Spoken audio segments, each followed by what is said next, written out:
Assalamualaikum warahmatullahi wabarakatuh. Selamat pagi.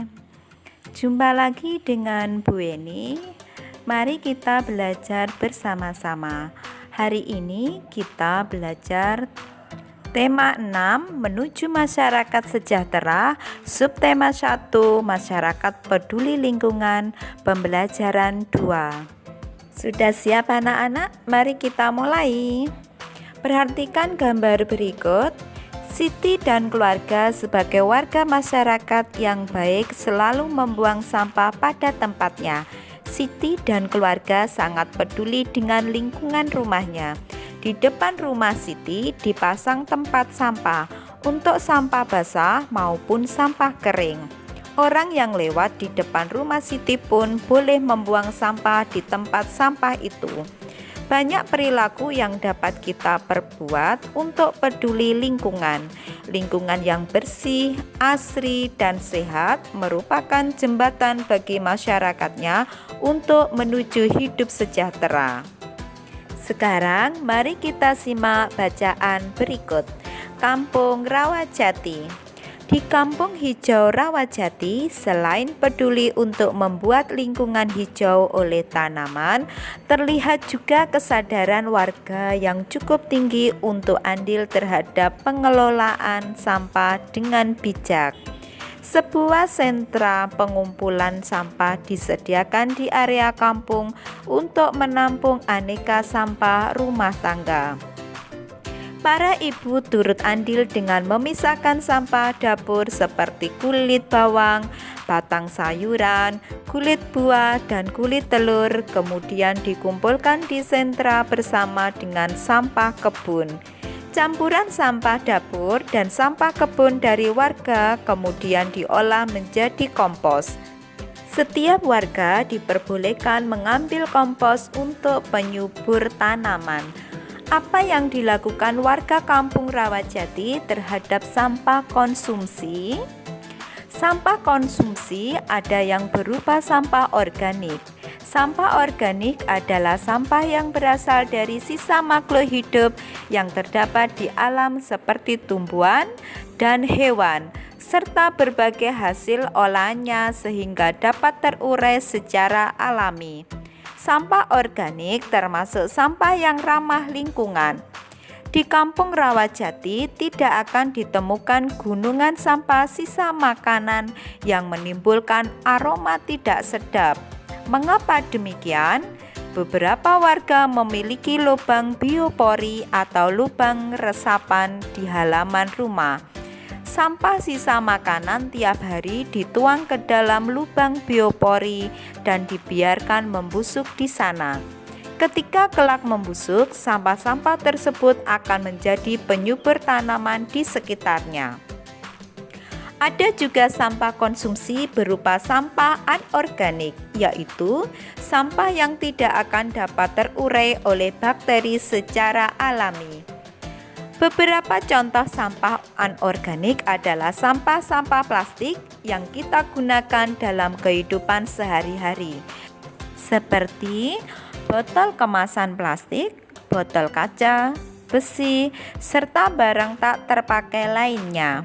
Warga Rawajati memiliki bank sampah sebagai tempat menyetorkan sampah-sampah jenis ini. Setiap minggu sampah yang terkumpul di sentra diambil oleh beberapa pengepul untuk dibawa ke tempat pengolahan akhir.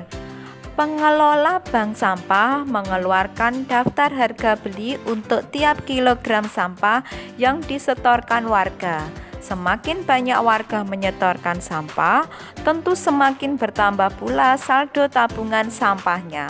Selain mengurangi tumpukan sampah, warga pun senang karena memperoleh manfaat dan keuntungan uang dari sampah yang dihasilkannya. Bahkan beberapa anak memiliki tabungan sampahnya sendiri. Mereka berlomba mengumpulkan botol dan kemasan plastik untuk menambah saldo tabungan. Sebagian dari sampah anorganik juga dikumpulkan warga untuk diolah menjadi aneka kerajinan yang bernilai jual. vas bunga, alas gelas, dompet, serta tas dirangkai cantik dari aneka botol plastik dan kemasan bekas. Kegiatan ini dilakukan oleh beberapa ibu di waktu luang mereka, mengisi waktu, mengurangi tumpukan sampah, dan menambah uang belanja tentunya menjadi hal positif yang bermanfaat bagi warga dan lingkungan. Sekarang perhatikan pertanyaan berikut. Apa judul bacaan di atas? Apa kata kunci pada judul bacaan di atas? Apa isi bacaan di atas sudah sesuai dengan kata kunci yang kamu sebutkan? Judul bacaan Kampung Rawajati. Kata kuncinya adalah kampung. Isi bacaannya belum sesuai kata kunci karena bacaan tersebut lebih banyak menggambarkan pengelolaan sampah di Rawajati, bukan menggambarkan kampung secara keseluruhan. Yang kedua, bagaimana dengan pengelolaan sampah di sekitarmu? Apa yang dapat kamu lakukan terhadap sampah di rumahmu? Sampah rumah tangga dibuang dan dibakar di lingkungan sekitar. Masih belum ada pengelolaan memanfaatkan sampah. Sampah biasanya dibuang di pekarangan belakang rumah. Nah, anak-anak, apakah kalian juga peduli lingkungan? Seberapa besar kalian peduli? Mari kita bernyanyi bersama-sama tentang Aku Cinta Lingkungan. Aku cinta lingkunganku, ku jaga dan ku sayangi. Bersama ayah ibuku, membersihkan halamanku. Bersihkan lingkunganku, bersihkan dari sampah. Kata ayah dan ibuku, anak yang pandai cinta lingkungan. Aku cinta taman bunga, ku rawat dan ku sayangi. Bersama ayah ibuku, menyirami taman bunga.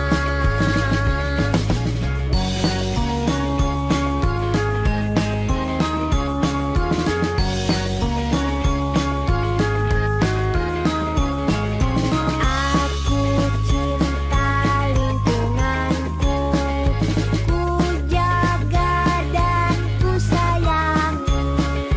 Bersama ayah ibuku, membersihkan halamanku. Bersihkan lingkunganku, bersihkan dari sampah. Kata ayah dan ibuku, anak yang pandai cinta lingkungan. Aku cinta taman bunga, ku rawat dan ku sayangi. Bersama ayah ibuku, menyirami taman bunga.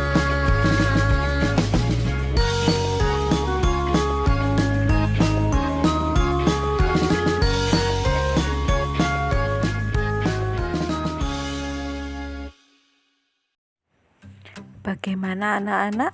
Lagu tersebut menyenangkan, bukan? Lagu tersebut berisi tentang cinta terhadap lingkungan dengan cara membersihkan halaman dan menyirami taman bunga. Jangan lupa saat menyanyikan lagu, kalian harus memperhatikan interval lagunya. Masih ingatkah kalian tentang interval lagu? Interval lagu sudah kita bahas pada tema sebelumnya. Tangga nada adalah susunan nada-nada yang bertingkat-tingkat tingginya. Tangga nada terdiri dari 7 nada yang bunyinya berbeda. Antara nada-nada tersebut terdapat jarak tertentu. Jarak antar nada tersebut disebut interval nada. Jadi, interval lagu adalah jarak antar nada-nada yang ada pada suatu lagu. Peduli lingkungan bersama keluarga, contohnya bekerja sama membersihkan rumah. Kalian bisa melakukannya dengan membersihkan rumah sambil bernyanyi. Itu merupakan kegiatan yang menyenangkan. Jadi, peduli lingkungan merupakan kewajiban kita. Dari anak-anak, para remaja, dan orang tua hendaknya peduli dengan lingkungan. Sekarang perhatikan kedua gambar berikut. Apakah kalian melihat adanya perbedaan pada kedua gambar tersebut? Perbedaannya terletak pada 1. Warna pakaian, 2. Ukuran pakaian, 3. Tinggi badan, 4. Ukuran tubuh, dan 5. Alas kaki. Perbedaan tersebut berhubungan dengan masa puber. Pubertas adalah suatu tahap perkembangan seorang anak menjadi dewasa. Pada perempuan terjadi pada usia 10-14 tahun, sedangkan pada laki-laki pada usia 12-16 tahun. Ciri pubertas pada laki-laki ditandai 1. Tumbuh jakun pada leher, 2. Tumbuh rambut pada ketiak dan kemaluan, 3. Suara membesar, 4. Mengalami mimpi basah. Sedangkan ciri pubertas pada perempuan ditandai 1. Pinggul membesar, 2. Tumbuh rambut pada ketiak dan kemaluan, 3. Mengalami menstruasi, 4. Payudara membesar. Itulah pembelajaran hari ini. Semoga kalian mengerti dan semoga bermanfaat. Tetap jaga kesehatan, jauhi kerumunan, dan tetap memakai masker. Ibu akhiri, wassalamualaikum warahmatullahi wabarakatuh. Sampai jumpa.